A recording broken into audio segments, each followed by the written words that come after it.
રાજકોટની અંદર સ્વામીશ્રી આવ્યા આમ સભામાંથી, અને એક યુવાન છે ત્યાં આગળ આવીને સીધો સ્વામીને પગે લાગ્યો, અને પછી આમ નવો હતો, પહેલી જ વખત મળતો હતો સ્વામીને. એ કે સ્વામી મારે તમને એક પ્રશ્ન પૂછવો છે. સ્વામી કે પૂછ, શું છે? એ કે સ્વામી તમે ભગવાનને જોયા છે? એટલે સ્વામી ખડખડાટ હસવા મળ્યા સહજતાથી. સ્વામી કે ભલા માણસ, અમે ભગવાનને જોયા છે એટલા માટે તો અમે ભગવાનની વાત કરીએ છીએ, અને અમને ભગવાનનો અનુભવ છે એટલે તો અમને આટલો આનંદ છે. એટલે પેલો કે તમને તાદૃશ અનુભવ છે? સ્વામી કે તાદૃશ અનુભવ છે અમને. પેલા કીધું તો પછી મને અનુભવ કરાવો ને તમે. સ્વામી કે એમ ન થાય, એના માટે તો ગુરુના વચનમાં વિશ્વાસ રાખીને મંડવું પડે તો તને પણ અનુભવ થાય. તો માર્ગ આ જ છે, આ સિવાય બીજો કોઈ રસ્તો નથી. જો આપણે કારણ શરીરના ભાવથી મુક્ત થવું છે, આ દેહ છતાં આપણે આવા પરમ સુખની પ્રાપ્તિ કરવી છે, એના માટે તો આપણે બેઠા છીએ. તો એના માટે ગુરુના વચનમાં વિશ્વાસ એ બહુ જરૂરી છે. આપણને જગતની અંદર વિશ્વાસ આવી જાય, છાપાના વચનમાં વિશ્વાસ આવે, વાંધો નથી, રાખવો વિશ્વાસ આપણે, પણ સત્પુરુષના વચનમાં સૌથી વધારે વિશ્વાસની આવશ્યકતા છે. એ શંકા ત્યાં આગળ મૂકી દેવાની. પરમ શ્રદ્ધા, ડગમગાટ. એક સૂફી સંતે બહુ સારી વાત કરી. એ કે મારો ગુરુ એક કૂતરો છે. આવી વાત કરી એને કે એ કેવી રીતે? એટલે કે એકવાર છે ને આમ ઉનાળાનો સમય હતો, અને એક તળાવને કિનારે હું આમ બેઠો હતો, નાનું એવું તળાવ હતું. હવે ત્યાં આગળ એક કૂતરો આવ્યો ત્યાં પાણી પીવા માટે. તો પાણી પીવા માટે અંદર આમ તરસ તો બહુ લાગી હતી, પણ પાણી પીવા ગયો ને તો અંદર શું એને પ્રતિબિંબ પોતાનું દેખાયું. એટલે એને બીક લાગી કે આમાં કંઈક જોખમ છે, એટલે પોતે ભડકી અને આમ ભાગી ગયો. પણ પછી 10-15 મિનિટ થઈ, આજુબાજુ બીજું કોઈ પાણી પીવાનું સ્થાન નહોતું, એટલે જાય ક્યાં? ત્યાં જ પાછો આવ્યો 15 મિનિટ પછી, અને પાણી પીવા પાછો ગયો ને, પાછું પ્રતિબિંબ દેખીને ભડક્યો, પાછો ભાગ્યો, પાછો 5 મિનિટ રહીને આવ્યો, પાછો ભડકીને ભાગ્યો. આવું એમણે કીધું કે કલાક 1.5 કલાક સુધી થયું. મેં 7-8 વખત જોયું કે ગયો અને પાછો આવ્યો. પણ પછી તો શું થયું ખબર છે? એ કૂતરો એટલો બધો તરસ્યો થયો હતો ને, તે આંખો બંધ કરીને આવ્યો, અને પછી છે ને સીધો તળાવમાં પાણી નજીક ના આવ્યો, સીધો ખાબક્યો અંદર. એને જે થવું એ થાય એમ કરીને ખાબક્યો, અંદર પડ્યો, અને જેવો પડ્યો ને એ ભેગીની તરસ છે શાંત થઈ ગઈ, એને પાણી પીવા મળ્યું. આ મેં જોયું. આના પરથી મને ખબર પડી કે જ્યાં સુધી હું અધ્યાત્મના માર્ગમાં આમ થોડીક શંકા કુશંકા કરતો કે હશે કે નહીં હોય, આવું હશે કે નહીં હોય, આ સાચું હશે ખોટું છે, ત્યાં સુધી ભડકીને ભાગતો હતો. પણ એકવાર ગુરુના વચનમાં વિશ્વાસ રાખીને ખાબક્યો, પડ્યો અંદર આંખો બંધ કરીને, અને મારી તૃષા છે શાંત થઈ ગઈ, મારી તરસ છીપી ગઈ.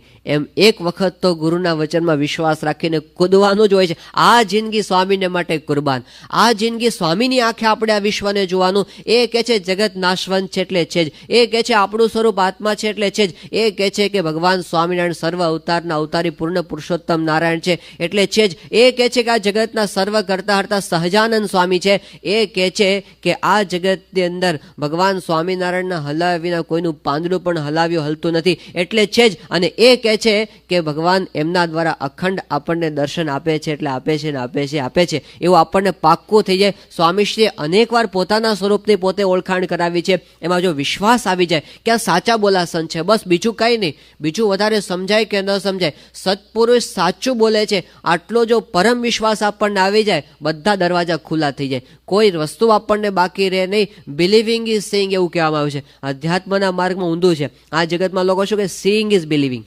Seeing is believing. અધ્યાત્મમાં કેવું છે? Believing is seeing. તમે આમ માનો ને તમને દેખાય, તમને માનો તો તમને દેખાવા માંડે. પંચાળાના 7મા વચનામૃતની અંદર આવી વાત મહારાજે કરી છે. શ્રીજી મહારાજ કે ભગવાનનું પ્રગટ સ્વરૂપ જ્યારે સંત રૂપે વિચરતા હોય એ વખતે આપણને એમાં મનુષ્ય ભાવ આવે, આપણને એવું લાગે આપણા જેવા જ છે, કારણ કે આપણે લૌકિક દ્રષ્ટિએ જ દેખતા હોઈએ. પણ પછી મહારાજે ત્યાં વાત કરી છે કે જો આપણે ભગવાનના એકાંતિક સંતના વચનને વિશે વિશ્વાસ રાખીને મન કર્મ વચને નિષ્કપટપણે કરીને જો ભગવાનની ભજન કરીએ તો એનું એ સ્વરૂપ આપણને પરમ સચ્ચિદ આનંદમય દેખાય. આ જ સ્વરૂપ આપણને પરમ સચ્ચિદ આનંદમય છે અનુભવ થાય. દેહ છતાં આપણે સ્વરૂપના દર્શન કરી શકીએ તો એ થાય. એના માટેનો એક મોટો માર્ગ આ છે, એમના વચનમાં વિશ્વાસ રાખીને કૂદી પડવાનું. એ કહે છે એ સાચું જ છે એવું મહારાજે પ્રથમના 16માં આ જ વાત કરી કે સંત જે વચન કહે એને કેવી રીતે માને? પરમ સત્ય, સત્ય નહીં પણ કેવું? પરમ સત્ય કરીને માને તો પછી મહારાજ કે એને કંઈ કરવાનું બાકી રહેતું નથી. તો આ શંકા કુશંકા આ માર્ગમાં છોડી દેવાની. નહીંતર ઘણી વખત એવું થાય કે આપણે સત્સંગમાં આવીએ, કથા વાર્તામાંય બેસીએ, પણ જો આમ શંકા કરવાની આપણી વૃત્તિ હોય ને તો કથાનું સુખ ના આવે આપણને. હા, એમાં આપણને થોડુંક આમ પેલું રહી જાય કે આ કેવું હશે, આમ હશે કે નહીં હોય. જુનાગઢની અંદર જલા ભગત રહેતા હતા. તો જલા ભગતને ગુણાતીતાનંદ સ્વામીમાં હેત બહુ હતું. એટલું બધું હેત તે એકવાર તો રઘુવીરજી મહારાજે ખાલી મજાકમાં કીધું કે જલા ભગત તમે જુનાગઢ રહેજો, બાકી ગુણાતીતાનંદ સ્વામી તમે વડતાલ લઈ જવાના છીએ. અને આવું કીધું ને તો જલા ભગત પોક મૂકીને રડવા બેઠા કે સ્વામી વિના તો મારાથી જીવી શકાશે નહીં. આટલું બધું ગુણાતીતાનંદ સ્વામીમાં હેત હતું એમને. પણ સ્વામી કે વચનમાં બહુ વિશ્વાસ નહીં. તો કથામાં બેસે ને આમ 2.5-3 કલાક સુધી સ્વામીની વાતો સાંભળે અને ગુણાતીતાનંદ સ્વામી કથામાં બધી પરાપરની વાતો કરે કે અનંત કોટી બ્રહ્માંડ અક્ષરના એક એક રૂવાડાની અંદર અણુની જેમ ઉડતા ફરે છે, આવી બધી વાતો કરે. એટલે પછી પેલા જલા ભગત સાંભળે ખરા, પણ કથા પૂરી થાય ને પછી કોની પાસે જાય? પેલો અમરસિંહ પાળો. અમરસિંહ પાળો કોણ હતો? જુનાગઢ મંદિરનો ચોકીદાર હતો. તે ત્યાં એનો તો બિચારોને એ જ ધંધો આખો દી ત્યાં બેઠો હોય અને જગત જોયા કરતો હોય, એની પાસે જઈને બેસે. અને પછી અમરસિંહ પાળાને કે હે અલ્યા અમરસિંહ, આજે સ્વામીએ કથામાં એવી વાત કરી કે અનંત કોટી બ્રહ્માંડ છે એ અક્ષરના રૂવાડામાં ઉડતા ફરે, તે આવી બધી મોટી મોટી વાત કરી, તે આ વાત સાચી હશે? અમરસિંહને પાછું પ્રમાણ લે. સ્વામી સાચું બોલે ખોટું પૂછવાનું કોને?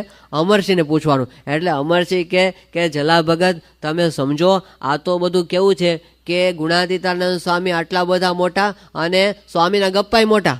એટલે પેલાનું બધું 3 કલાકની કથા છે ને 5 મિનિટમાં આમ ચોકડી વાગી કે બધું પૂરું થઈ ગયું. ચલો આમાં આ તો બધું આવું જ હોય, કથામાં તો એવી જ વાતો થાય, પણ એ કાંઈ સાચી હોય નહીં. એને કોઈ દિવસ આધ્યાત્મિક માર્ગે પોતે આગળ વધી શકે નહીં. કારણ કે આપણે હજી જોઈ શકતા નથી અને મોટા પુરુષ જોઈ શકે છે, એના વચનની અંદર આપણને વિશ્વાસ નથી, તો પછી કેવી રીતે આપણે આધ્યાત્મિક માર્ગે આગળ વધી શકીએ? તો એના માટે પહેલાં તો વચનમાં વિશ્વાસ. દેવાનંદ સ્વામીએ આ વાત કરી છે કે વચનમાં વિશ્વાસ રાખી ભજનમાં ભળી, વચનમાં વિશ્વાસ રાખી ભજનમાં ભળી, પૂર્વ કેરા પાપ તારા તો જાશે બળી, પૂર્વ કેરા પાપ તારા તો જાશે બળી, ભજી લે ભગવાન સાચા સંતને મળી. મોટા સંત આપણને મળી તો ગયા છે, પણ હવે એના વચનની અંદર આપણે વિશ્વાસ રાખતા શીખવાનું. બસ આટલું જો આવી જાય ને તો પછી બધું જ સમજાઈ જાય. આપણને ભગવાનનું સ્વરૂપ સમજાઈ જાય, આપણું સ્વરૂપ સમજાઈ જાય, જગતનું સ્વરૂપ સમજાઈ જાય, જ્ઞાન થઈ જાય બધું. અને પછી જો જ્ઞાન થઈ જાય, આ અજ્ઞાન આપણું ટળી જાય. તો એ પહેલું પગથિયું છે, એની અંદર કોઈ પ્રકારની ખામી ન રહે એ આપણે કરવાનું છે. બાકી આપણે જોઈએ છે જગતની અંદર કેવું છે, જેટલું કાંઈ જ્ઞાન લોકો બોલતા હોય છે એ પોતાની રીતે સાચા છે, એનું ફિલ્ડ એ છે એટલે બોલવાની છૂટ. આધ્યાત્મિક માર્ગમાં તો સત્પુરુષના વચનનું જ પ્રમાણ કહેવાય, એમાં કંઈ જગતના લોકોનું પ્રમાણ કરવાની જરૂર નહીં. અત્યારે તમને પૂછવામાં આવે કે તમે બહુ સારું અત્યારે આમ બિઝનેસમાં બધું જાણતા હો અને હોશિયાર હો તમે અને સારું મેનેજમેન્ટ કરી શકતા હો, તો જગતમાં લોકો તમને બુદ્ધિશાળી કહેતા હોય તો સારી વસ્તુ, પણ પછી તમને કહે કે તમે કઢી કરતા આવડે, એ કે ભાઈ એવું શું કામ પૂછેશ તું? આ કંઈ પૂછવાનો સવાલ છે?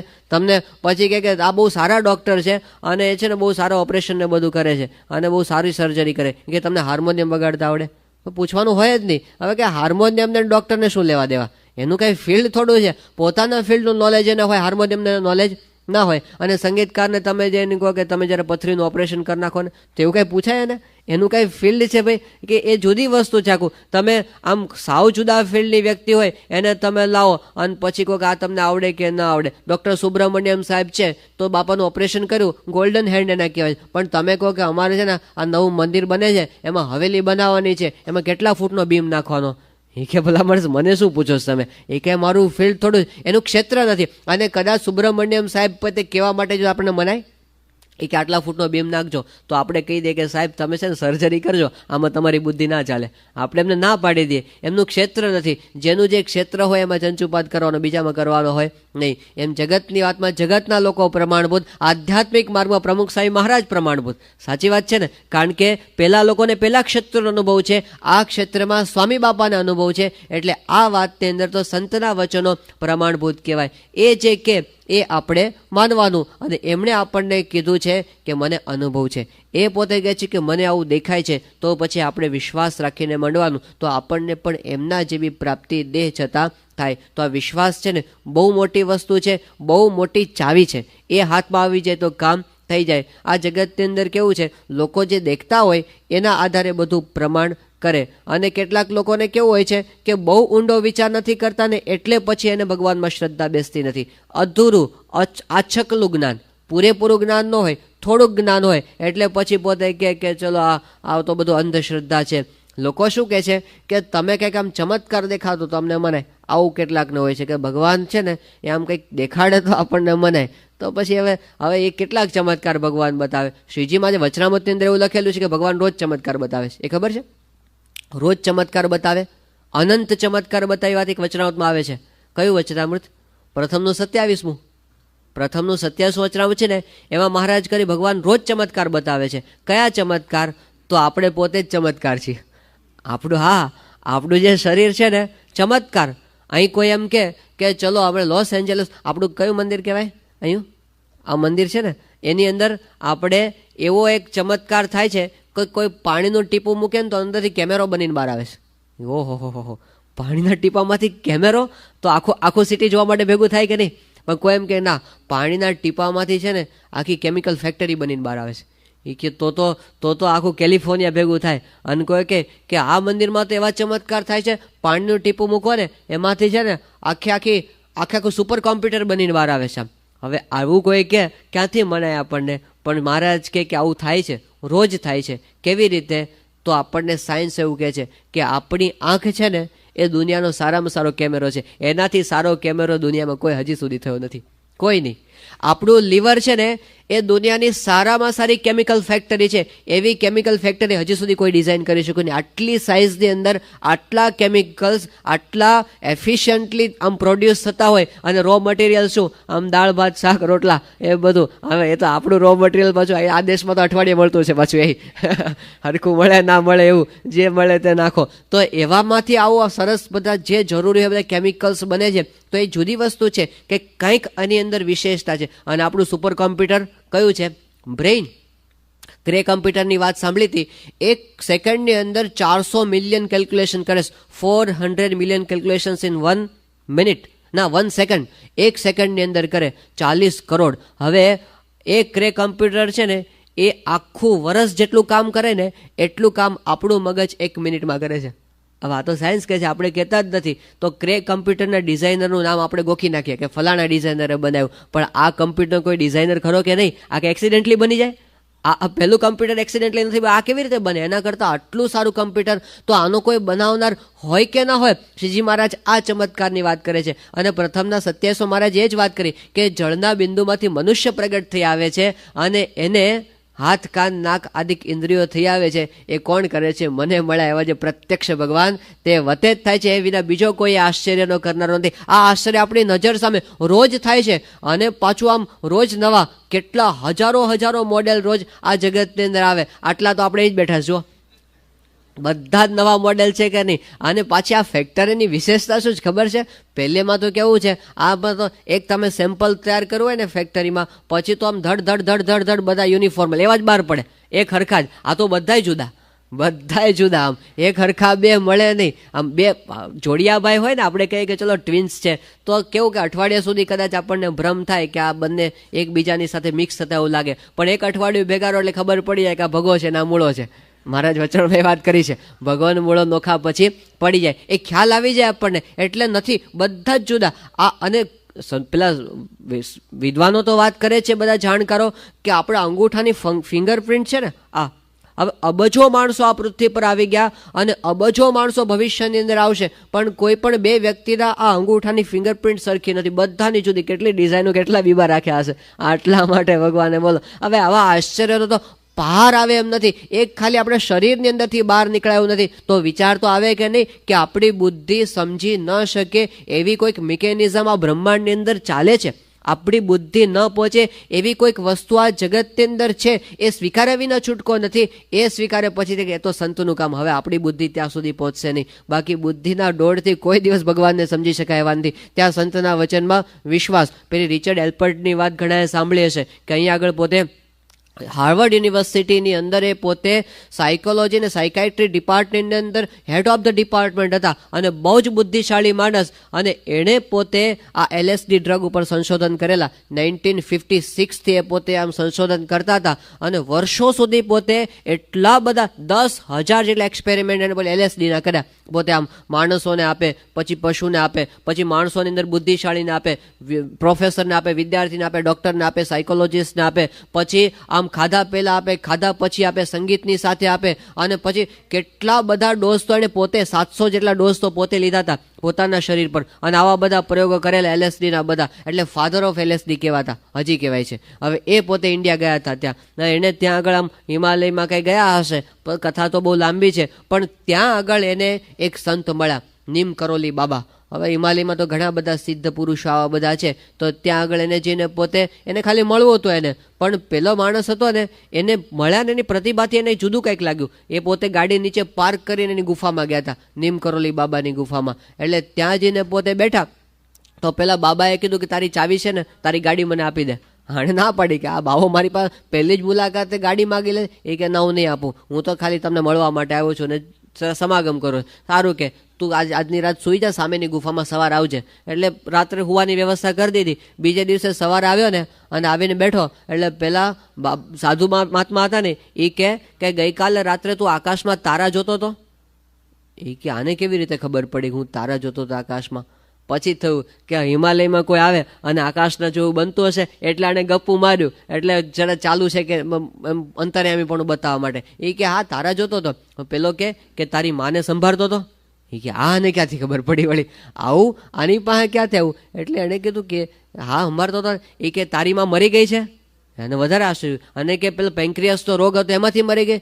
એટલે આને તો બહુ જ આશ્ચર્ય થયું. એને થયું કે આ માણસ ખરો છે ને, આવો મેં પહેલી વાર જો કે મનની વાત ખબર પડી જાય. એને મનમાં વિચાર આવ્યો કે આને LSD આપી હોય તો કેવું. આને આજે વિચાર આવ્યો હોય ને પેલો કે લાવ મને આપી દે અત્યારે, તારી દવા મને આપ. એટલે આને શું મનની વિચાર પકડીને મારી પાસે મારી LSD માગે. એ દોડ્યો ગાડીની અંદર પેલું હતું આખી બોટલ લઈ આવો. હવે આ તો એ છે ને નેનોગ્રામ્સની અંદર આપે, બધાને ડોઝ આપવાનો હોય ને. અને આને તો આ આખી જે 10-12 ગ્રામની કંઈ બોટલ હતી ને એની નજર સામે આખી બોટલ જૂટવીને પહેલાં ખાઈ ગયા. અને થયું કે આ માણસ નહીં જાય, પતી ગયું. એ પોતે ત્યાં રિઝલ્ટ ચેક કરવા માટે બેસું શું અસર થાય છે આના ઉપર. કલાક, 2 કલાક, 5 કલાક, એક 24 કલાક સુધી ત્યાં બેસી રહ્યો અને કંઈ અસર થઈ નહીં. એને થયું કે ખરી વાત છે ને. એટલે પહેલાં એ છેલ્લે ઇંગ્રેજીમાં બોલ્યો પાછો કે your medicine is good for beginners. કે તારી સારી છે દવા પણ શરૂઆત માટે. અમારી સમાધિનો જે કેપ છે ને એની અંદર તારી દવાનો કેપ બહુ એટલો બધો કામ લાગે એવો નથી. એટલે આને લોકો આ ખરું વસ્તુ છે. એટલે પહેલાં એ કીધું કે તમે બહુ જુદી વસ્તુ ભોગવો છો, તમે શું કરો છો? એ કે બસ કંઈ નહીં, તું સાધુ થઈ જા. પહેલાંને એવું કીધું સાધુ થઈ જા. અને થઈ ગયો છે. અત્યારે એનું નામ બાબા રામદાસ પાડ્યું છે ને અત્યારે ત્યાં એમનો આશ્રમ છે અલમાડાની અંદર. અને કોઈ એને પૂછે કે સુખનો ઉપાય શું, તો શું કહે છે ખબર છે? રામધૂન. હજી LSDની અંદર જે સંશોધન થાય છે એના આંતરરાષ્ટ્રીય પ્રમુખ એ છે પોતે, પણ છતાં પણ પોતે ભજન કરે છે અત્યારે. એટલે આપણા શાસ્ત્રોમાં જે અધ્યાત્મની વાત, આ તો ખાલી થોડી વાત છે, થોડા પરચા પર છે. સત્પુરુષ તો એનાથી બહુ જ આગળ છે. આ પરચાથી પણ ઘણું અંતર્યામી પણ તો એની પાસે કંઈ જ ગણતરીની અંદર નથી. આટલી ઊંચી કક્ષા પર આપણા શાસ્ત્રોમાં કેટલું ઊંડાણ છે આપણને ખબર નથી. આપણા સંતો બેંગ્લોર ભણતા હતા, અભ્યાસ કરતા હતા. ભક્તિ સાગર સ્વામી, ભદ્રેશ સ્વામી, બ્રહ્મદર્શન સ્વામી, પછી રસિક વિહાર સ્વામી, પ્રભુચરણ સ્વામી, 5 સંતો ભણતા હતા ત્યાં. તો ત્યાં આગળ એક ભૃગુ સંહિતાના વિદ્વાન છે. એ ભૃગુ સંહિતા નામનો ગ્રંથ એક. હવે એના આધારે એ ભવિષ્યના બધું વેચતા, ભવિષ્ય વિશે કંઈ વાણી કેવી હોય એટલે આપણે જ્યોતિષ કહીએ છીએ એક પ્રકારનો, એનો ગ્રંથ છે. તો એના બહુ સારા વિદ્વાન પોતે. તો એને મળવા માટે ગયા હતા. અને સંતોએ સાંભળેલું કે બધું પ્રશ્નો આપણે કહીએ ને પ્રશ્નોનો પોતે એમને જવાબ આપે, પૂછવાના નહીં પ્રશ્ન. એટલે પ્રશ્નો 1-2 પ્રશ્નો લખીને ગયા હતા કે શું પ્રશ્ન પૂછવા આપણે તો. એટલે પછી પ્રશ્ન પૂછેલો. આપણે જે સંતો રહેતા હતા ને જે મકાનની બાજુ એક મારવાડી રહેતો હતો. એ મારવાડીને પોતાને કોઈ કેટલાક સમયથી પેલું હતું એનું પેલું ધંધાની અંદર ખોટ જતી હતી કેવું કંઈ હતું. એટલે પોતે સંતોને કાંઈ પૂછે કે મને શું થશે, મારો ભાગીદાર છે, મને આવી રીતે મને દગો આપ્યો છે, તો એનું શું થશે, એનો મને જવાબ આપો. એટલે સંતો એને આશ્વાસન આપે. એટલે કે ચલો એક પ્રશ્ન આનો લખો. આપણે એ મારવાડીનો પ્રશ્ન લખીને ગયા હતા, અને એક આપણો મદ્રાસનો જમીનનો પ્રશ્ન, એ બધું રાખીને ત્યાં ગયા હતા. અને પછી ત્યાં આગળ બેઠા, ને પછી પહેલાની સાથે ઔપચારિક વાતચીત થઈ, સંતોને એને અભિવાદન કર્યું. અને પછી એણે વાત કરી કે શું બોલું, કેમ પધારે. સંતો કીધું આ પ્રશ્ન, એ કે સારું તમે કાગળમાં લખી રાખ્યો છે, મૂકો કાગળ. અને મૂક્યો કાગળ. અને પછી એને પેલું આમ ખોલ્યું ભૃગુ સહિત, આમ સમય પ્રમાણે બધું જોઈ અને શ્લોક કાઢ્યો. અને પછી એ કે તમે સંતોથી ગૃહસ્થનો પ્રશ્ન પૂછો છો, પછી કે ધંધા વ્યવહારનો પ્રશ્ન પૂછો છો. અને પછી તો એને આખો પ્રશ્ન કહી દીધો. અને પછી કે 15 દિવસમાંનું સોલ્યુશન આવશે, એવું એને કીધું પેલામાંથી. હવે આ બધું પેલા ગ્રંથમાંથી મળે, બધું સંસ્કૃતની અંદર લખેલું. પેલા યજ્ઞેશ્વર સ્વામીએ તો આખો પ્રશ્ન એવો પૂછેલો કે મદ્રાસની અંદર જે પેલી જમીન છે આપણી દરિયા કિનારે આખી, તો એના માટે એના મનમાં હતું કે આ જમીન આપણને મળશે કે નહીં મળે. તો ભૃગુ સંહિતાને ખોલી એનો તો શ્લોક નીકળ્યો અંદર કે મકારાત પ્રારભ્યતે નામ, મકારથી નામ શરૂ થાય છે, અને સમુદ્ર કિનારે આવેલો, અને જમીન વિશેનો પ્રશ્ન, આખો શ્લોક વંચાવ્યો એને સામે. હવે કેટલું કેલ્ક્યુલેશન પાવરફુલ હશે કે આ સમયે આવો પ્રશ્ન પૂછે તો આવા જ શબ્દો હોય એની અંદર. તો એ આપણા પેલા વિદ્વાને કીધું કે જો અમારા બાપુજી ને મારા બાપ દાદા જે જાણતા હતા એટલી પવિત્રતા મારા જીવનમાં નથી રહી, એટલે હવે મને કંઈ આ એટલો બધો હું ગ્રંથ ઉકેલી શકતો નથી. આ થોડું થોડું ઉકેલાય છે, પ્રશ્ન ક્યારેક ખબર પડે, ક્યારેક જવાબ ખોટાઈ પડે છે મારા. પણ એમણે વાત કરી કે આ બધું શાસ્ત્રમાં લખેલું હોય તો સાચું છે, તો કઈ કક્ષા સુધી આ ઋષિમુનિ આપણા પહોંચેલા, તો એક બુદ્ધિની કક્ષામાં ન આવે એવી એક વસ્તુ છે, એવું જો આપણું મન સ્વીકારે ને પછી સત્પુરુષના વચનમાં વિશ્વાસ આવે કે દેખે છે, અક્ષરધામ દેખે છે, એ વસ્તુ છે, ભગવાન છે, એ જગતનું સંચાલન કરે છે, આ બધું આપણને વિશ્વાસ બેસે. તો એની અંદર આપણે આ ઋષિમુનિઓ કોઈ મૂર્ખ નહોતા. આખી જિંદગી એમણે જે સાધના કરી છે ભગવાનને પામવા માટે, કાંઈ મૂર્ખ હતા તે ટાઈમ વેસ્ટ કરે બધો એ લોકો. તો ભગવાનનો માર્ગ સાચો છે, અધ્યાત્મનો માર્ગ સાચો, અને આ પુરુષ પણ સાચા. સૌથી મોટી વસ્તુ તો એ છે કે એ પુરુષ જેને સાક્ષાત અનુભવ છે આપણને પ્રાપ્ત થયા છે, તો એમના વચનમાં પરમ વિશ્વાસ આપણે રાખવાનો છે. સ્વામીશ્રીના વચનમાં એમણે પોતે પોતાના સ્વરૂપની ઓળખાણ અનેકવાર આપણને કરાવી છે. તો સ્વામીને અનુભવ, તો એ અનુભવનો આપણને પણ લાભ ક્યારે મળ્યો કહેવાય, એ તો પોતે આખા ગૂઢતમ રહસ્યો એને બધા શાસ્ત્રના ખબર છે, અને તો બધું જોઈ શકે છે, પણ એનો આપણને પણ લાભ ત્યારે જ મળે જ્યારે આપણે એમના વચનની અંદર વિશ્વાસ રાખતા શીખીએ. ડૉક્ટર સ્વામીને સારંગપુરની સંતો એકવાર પ્રશ્ન પૂછેલો કે શ્રીજી મહારાજ ભગવાન સર્વોપરી પૂર્ણ પુરુષોત્તમ નારાયણ છે અને સર્વ અવતારના અવતારી છે, એવો નિશ્ચય તમને કેવી રીતે થયો? એટલે આપણને શું અપેક્ષા હોય કે ડૉક્ટર સ્વામી તો બુદ્ધિશાળી, એટલે આમ તર્કની રીતે બધું આમ જવાબ આપે. એટલે એમણે છે ને અમુક પ્રકારના લોજિકથી શ્રીજી મહારાજ સર્વોપરી છે આવું એને મનમાં નક્કી કર્યું હશે, એવો પ્રશ્ન એમણે પૂછ્યો. એ વખતે ડૉક્ટર સ્વામીએ જવાબ શું આપ્યો? એ કે જો બીજું કંઈ નહીં, મેં યોગીજી મહારાજના જીવન સામે જોયું, અને મને લાગ્યું કે આ પુરુષ કોઈ દિવસ ખોટું બોલે જ નહીં.